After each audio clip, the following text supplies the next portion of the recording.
Alunos, bom dia. Eu sou a professora Fátima Fonseca, da disciplina Filosofia Social 1. Nós vamos dar continuidade no nosso estudo de Marx, sempre considerando alguns elementos. E aqui esses elementos estão ligados a classes sociais. Classes sociais, um estudo dentro da perspectiva da matéria vista de forma dialética. Por isso que o nome do método é sempre método dialético. Método histórico, crítico, isso é tudo na base da dialética, quer dizer, o estudo dos contrários. Então, dentro das classes sociais, ele vai ver o contrário. Classe trabalhadora está oposta à classe do dono do meio de produção. Portanto, entre esses dois grupos aí, tudo o que acontecer vai levar a outra transformação. E se leva a uma outra transformação, isso significa que os comportamentos eles vão modificar, eles vão mudar dentro desses vários grupos sociais. Aí a importância de verificar o trabalho, conceito específico. Então, o que é o trabalho para ele? É a força que o homem possui, é uma energia. Essa força só existe se o corpo humano tiver energia. Outra coisa. Este trabalho, que é esta energia humana, ela se processa em cima de uma matéria, de outra situação. Por exemplo, para transformar uma mesa, antes eu tenho que me debruçar sobre outras matérias da natureza, que no caso vai ser uma árvore. Então essa árvore ela vai passar por vários processos materiais. Corte, podagem, secagem, armazenamento, até chegar no momento que ela adquire um jeito próprio, uma forma específica, que eu possa montar uma mesa, um guarda-roupa ou qualquer outra situação. Ele chama para isso de ressurreição do trabalho. Só o homem tem essa capacidade de, em cima de uma coisa morta, colocar uma coisa viva. Então, é o processo. Por que ele fala a palavra ressurreição? Lembra que naquela época, de um jeito ou de outro, todas as pessoas estavam ligadas a uma religião. Podia até não aceitar, mas tinha que dizer que estava ligado a uma religião. Ele é desse grupo. Vamos imaginar que ele se aproprie da palavra ressurreição e coloque isso como um exemplo mais claro para que a classe que ele se dedica a estudar, que é a classe trabalhadora, compreenda o que está acontecendo, porque essa classe é mais ligada à religião. Aí o exemplo do trabalho morto. Um animal é morto por um homem para que esse homem possa tirar o couro desse animal.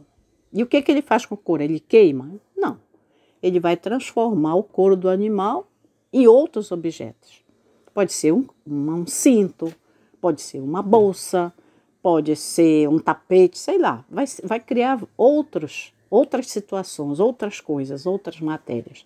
Daí porque ele demonstra que o trabalho, a um determinado momento, ele tem que ser comprado por alguém. Por exemplo, se eu quero matar um animal, na medida que eu mato esse animal para mim, só para comer, ou então para minha diversão, isso tem valor de uso. Mas quando alguém faz a encomenda para eu matar aquele animal e entregar para ele o couro, aí já tem valor de troca. Esse valor de troca, ele acaba favorecendo um preço de...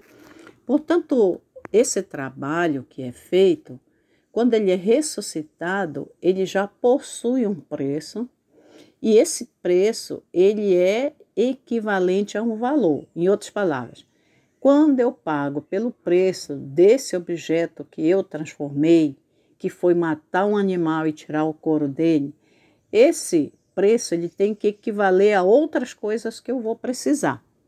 Daí, valor e preço estarem muito ligados a qualquer que seja o produto que o homem transforme. Então, nesse sentido, ele começa a chamar para esse produto transformado pelo homem de várias formas, no trabalho material, que é o trabalho pesado da mão de obra, no trabalho de pensamento, de ciência, de tecnologia, ele vai chamar para isso de um trabalho mais sofisticado, mas tem a mesma situação. Vai ser pago por alguém, vai servir para outras pessoas e pode, para que sirva para outras pessoas, ele terá que receber um preço para que ele possa comprar coisas que ele precisa. Portanto, o valor do produto está ligado àquilo que o trabalhador vai precisar para ele se manter vivo. E aí, um outro conceito será trabalhado por ele, que é o conceito chamado salário. O salário ele é muito importante dentro dessa compreensão dialética da sociedade, porque para algumas pessoas o trabalho mal dá para a sobrevivência, que ele chama de trabalho real, de salário real. E outros podem até usufruir alguma coisa a mais com o salário recebido. Então, esse salário, ele é feito cálculo. O que entra no custo do salário? Quais são os bens necessários para o trabalhador?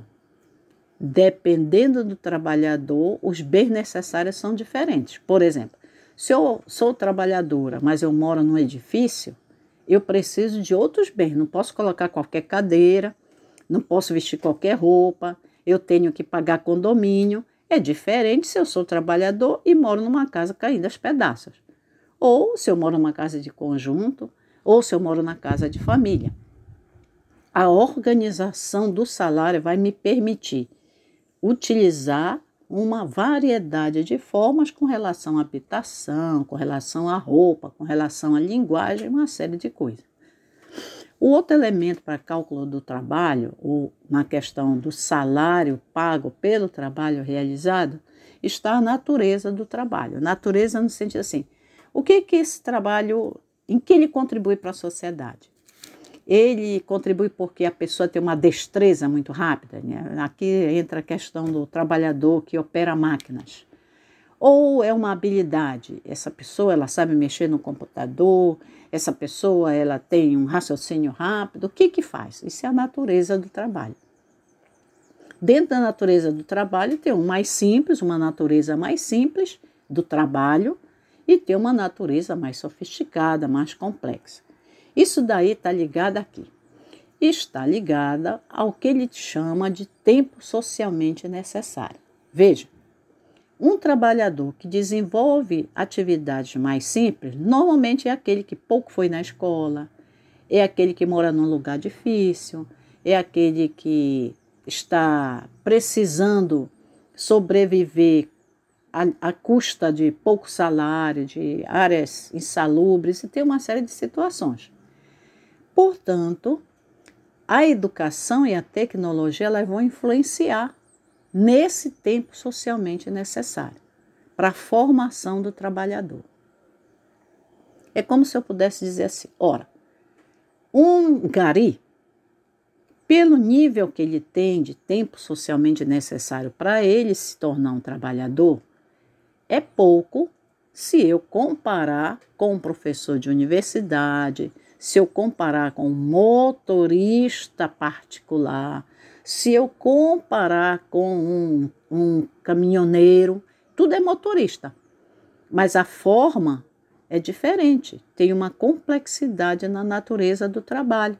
E, portanto, essa complexidade está ligada a tempo socialmente necessário. Quem estudou mais, normalmente realiza uma atividade de trabalho bem mais sofisticada, bem mais complexa. Isso normalmente está ligado ao ambiente de trabalho. Uma pessoa que é um peão, normalmente está na rua, no sol, na chuva, etc, etc. Aquele que tem um trabalho mais elaborado, mais sofisticado, mais tecnológico, ele normalmente está abrigado num escritório ou numa coisa parecida. Então, veja, o que é o cálculo do salário? Quer dizer, como é que eu calculo para ser R$ 1.045 o salário? Eu calculo tendo em condições os bens que essa pessoa precisa para viver. O que não quer dizer que ele vai viver de uma forma muito boa, não. O que ele precisa para viver, quer dizer, para amanhecer vivo. Depois, qual é a natureza desse trabalho? Ele é o mais importante ou ele não é dentro deste tipo de sociedade? E por último, o tempo socialmente necessário que foi gasto para que esse trabalhador se formasse como força de trabalho. Então, vocês observam que o salário, ele está relacionado com a capacidade que o próprio homem tem de produzir, de transformar objetos, que ele passa, então, não ele, mas quem compra esse objeto vai vender, porque serve para outra pessoa, não necessariamente para si. Aí vem a palavra mercadoria. Agora, quando um dono do meio de produção ele vende uma mercadoria, ele vai querer tirar vantagem daquilo. E vem o conceito de mais-valia, quer dizer, mais valor. Como que o trabalhador ele se organiza e como é que o patrão se organiza com relação a um objeto de trabalho? Porque esse objeto, por exemplo, um livro. Esse livro aqui, do jeito que ele está, ele tem um valor. Mas o problema é, o que foi que aconteceu para ele ter esse valor? Então eu vou olhar. Quem fez esse livro? Quem produziu esse livro? Quem colocou as páginas no lugar? Quem colocou a capa? Isso daí está relacionado com vários ambientes de trabalho. Em horário normal, que pode ser chamada jornada, ou em horários que ultrapassaram isso.